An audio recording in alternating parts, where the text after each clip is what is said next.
By the Mississippi Department of Economic and Community Development, working together to move Mississippi forward. And the Bank of Mississippi. Mississippi is our hometown.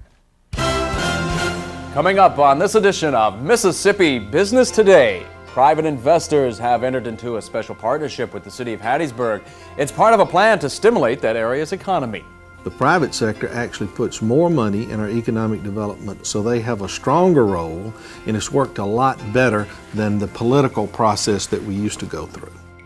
We'll tell you about one company that helps launch new businesses and expand established ones.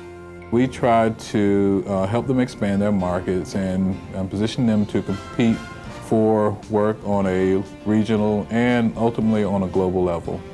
And the State Attorney General's office takes on the powerful tobacco industry. It's a big victory for us just getting into Mississippi and getting this deposition underway. I can't tell you how important that's been. Those stories and much more coming up next on Mississippi Business Today.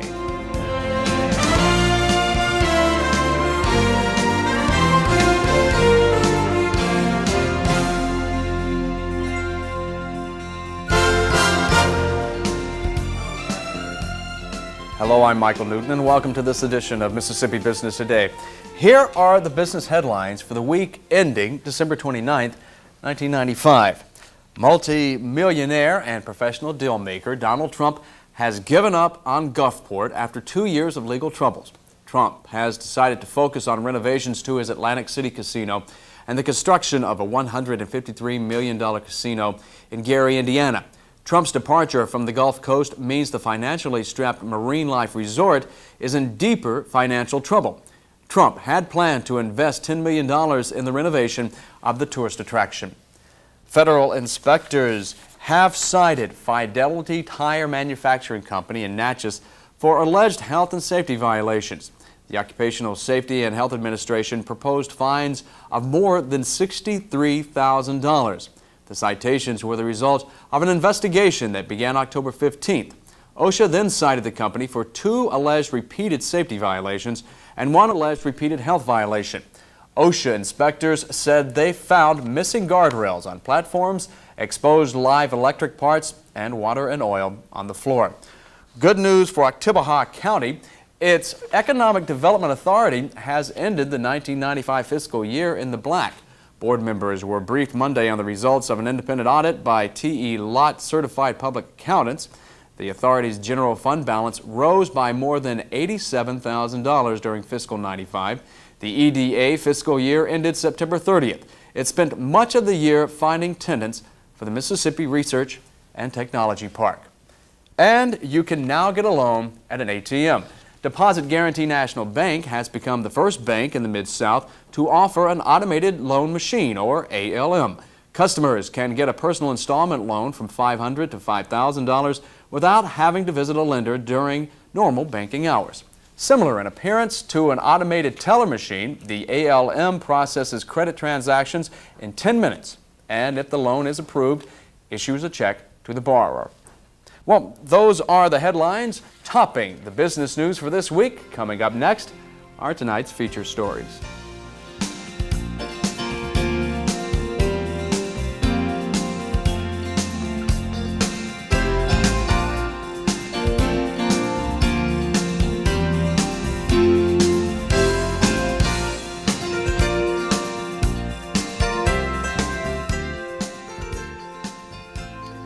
Private investors in the city of Hattiesburg have joined forces to stimulate the area's economy. The goal of this partnership is to create jobs and improve the quality of life for residents. It's also an attempt to take politics out of economic development. Hattiesburg's 1,000-acre industrial park houses several nationally and internationally known companies. It's also home to a new 107,000 square foot building. The vacant facility was financed by the Area Development Partnership, a union between private business and local government. The partnership is working to attract a new company to the industrial park and the new building. Some Fortune 500 companies have already shown an interest in the property. This industrial park now is about 1,000 acres strong. It hosts Scott Paper Company, York International, Sunbeam Oster, And of course now we've built this new spec building that we're very proud of. ADP wants to stimulate growth in retail, retirement, and economic development in small and large businesses. 8 years ago, the city of Hattiesburg decided to restructure and depoliticize economic development. Today, the private sector supplies most of the money used to attract new companies. We're probably only 20% into realizing the potential of our community. So I think we've got some exciting times ahead. The organization is ready. We're getting name identification. We have a number of successes, and I think we'll continue to build on those successes. And it's our goal and objective is to be the finest place to live in the state of Mississippi. Our building permits from 1991 were about $7.9 million. We had about 500 permits. In 1994, we had a little over 1,200 permits and $94 million in value. That's only a 1,244% increase in that period between 91 and 95. The Hattiesburg Area Development Partnership works closely with 9 other counties. If one area is unable to accommodate a new business, the partnership will help to locate that company in one of the other counties. Here's an example of the marketing being done by ADP. This is a greeting card for prospective companies. You open it up, and inside is a 3D image of that 107,000 square foot building, ready to finish and waiting for you. The Enterprise Corporation of the Delta helps finance new business ventures and also helps established companies obtain funds for expansions. Denise Pettit shows us how one Hernando company has benefited from ECD's assistance. Fabritech produces conveyor components primarily for air cargo conveying systems, but now with a new laser department they can manufacture all types of metal components. The company now manufactures parts for lawnmowers, wreckers, washing machines, and generators. The addition of the laser has helped Fabritech grow even more. We've expanded our customer base. This time last year we had about 4 major customers. Now we probably have 34 major customers. The company grew so quickly that it began suffering from growing pains, or rather a cash flow problem. David turned to the Economic Corporation of the Delta for assistance. We spent most of all our money tripling in size, which cut our funds down for doing business. Well, they've replaced that, and now that we're experiencing growing pains again, they're working to help us grow even more in '96. We finance companies who can't get access to traditional financing. Typically our companies don't have a lot of capital, don't have a lot of equity. They may be trying to introduce a new product or new line, and so many of them have had bank financing, but they're not able to get bank financing for their expansion needs. In addition to helping businesses obtain the financing they need, ECD also helps employees strengthen their operational and managerial skills. ECD also works with several large retailers in the area, such as Entergy and Walmart, to help provide a marketing outlet for items manufactured by Delta businesses. We tried to help them expand their markets and position them to compete for work on a regional and ultimately on a global level. ECD focuses on manufacturing companies that in turn create more jobs in the Delta regions of Mississippi, Arkansas, and Louisiana. The future of Mississippi lies in the state's ability to strengthen the Delta's economy. ECD builds on the resources that the Delta already has to bring in wealth from outside of the region. For Mississippi Business Today, I'm Denise Pettit. ECD is gearing up to implement their fast-track entrepreneurial training program in conjunction with several universities and community colleges. The program will assist people in setting up their business plan. Tourism is a very lucrative segment of the economy. Last year, the tourist industry brought $3.5 billion to Mississippi. Now, 2/3 of this revenue came from non-gaming tourism activities. Well, one small town is stepping up its efforts to attract tourists. Jim Pratt tells us what Corinth is doing to bring more jobs and people to its community. Corinth, a small, quaint Mississippi town, has hired a full-time tourism director for the first time. The town's doing a lot to attract tourists to this rural part of the state. The city plans to begin construction on a $2 million visitor center this fall. Several other projects are also in the developmental stages. About a $4 million multi-purpose center, which is part ag, and and also not only the ag center, we're going to be doing like the horse shows and livestock and ag business, but we want to do bring a lot of performers here. We received an ICE-T grant to build a 25-mile hiking and biking trail to connect 15 of the National Historic Landmarks.